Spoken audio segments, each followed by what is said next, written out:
The term sanctuary city has generated a lot of headlines and a lot of controversy.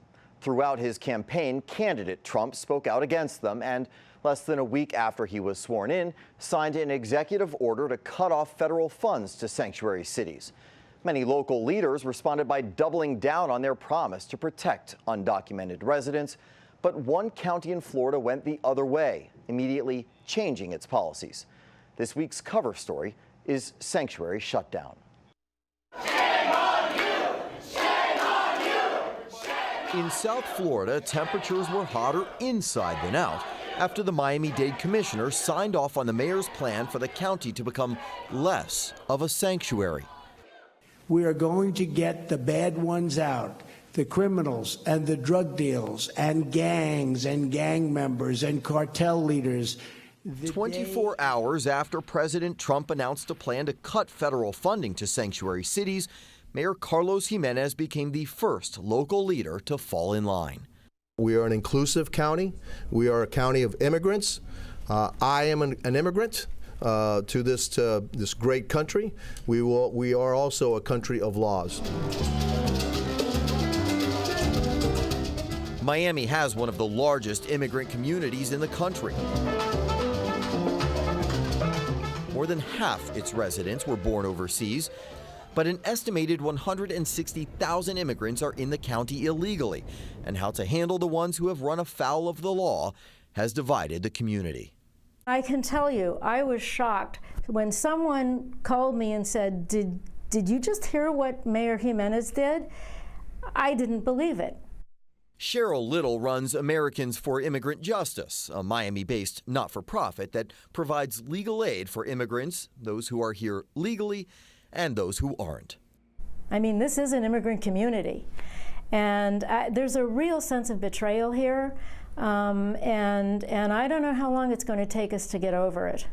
The mayor's new policy requires local law enforcement to keep anyone already arrested and jailed for an extra 48 hours if federal immigration authorities want to pick them up. For illegal immigrants, an arrest for drunken driving, robbery, or even disorderly conduct could get them on a fast track to deportation. What we're probably going to be looking at moving forward is that long-term residents, people who've lived here for years, worked hard, paid taxes, have U.S. citizen children, are going to be filling our immigration detention centers. Families are going to be torn apart. Basically, if my father gets stopped or any undocumented immigrant gets stopped at the moment, that could end them up in their country, just being deported. Monica is a client of Little's. She was brought here from Honduras at the age of 9. A so-called dreamer, Monica is protected under an executive order signed by President Obama. But she worries about her father, who has been living in the shadows for years. A single DUI checkpoint, which my father does not, have to be drunk or anything or under the influence, but just the fact that he's being stopped because it's a checkpoint could end him, he could end up in jail and then getting deported. That's a point Mayor Jimenez strongly disputes. He says in Miami-Dade County, any non-arrestable crime like a traffic violation or driving without a license will result in a citation, not an arrest. Those folks with minor crimes won't be arrested. And remember, we don't know if you are undocumented or illegal when you have an interaction with Miami-Dade police. We don't ask the question. It's frankly none of our concern.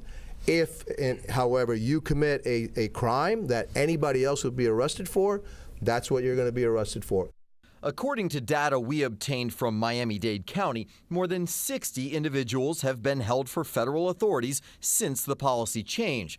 They had been arrested for serious crimes like first-degree murder, aggravated assault, and burglary, but also lesser crimes like marijuana possession and aggressive panhandling.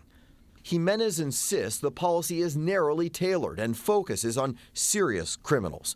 But at a meeting with the nation's police chiefs, President Trump made it clear he wants law enforcement to cooperate with federal immigration officers. You know the bad ones, you know the good ones. I want you to turn in the bad ones. Call Secretary President Trump Kelly's isn't just demanding that law enforcement hand over immigrants after they've been arrested.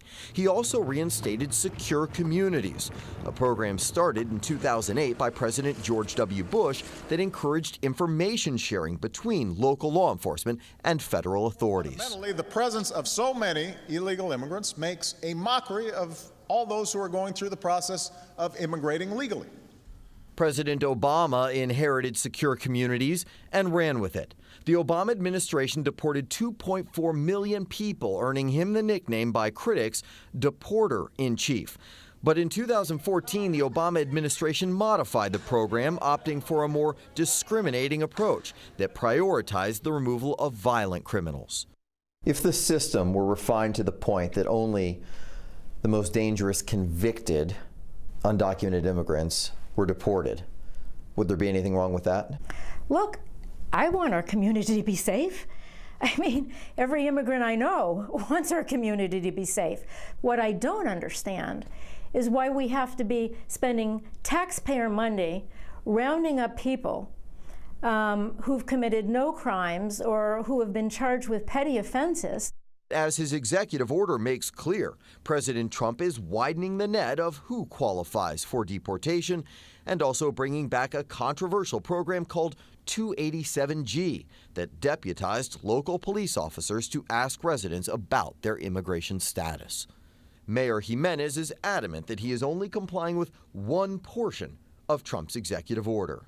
We will not be immigration officers. I don't know how much clearer I can make this, okay? That Miami-Dade County police officers will not be immigration officers, period. When you hear people on the other side of the argument say, look, it's a burden on our system, what do you say? We are not a burden. The government gives me zero aid. I go to school, I pay everything out of pocket. I do not get any loans, any financial aid. I do not qualify for food stamps. I do not qualify for any relief on insurance. Where is my help? How am I a burden to anyone in this country? If anything, I'm helping the economy.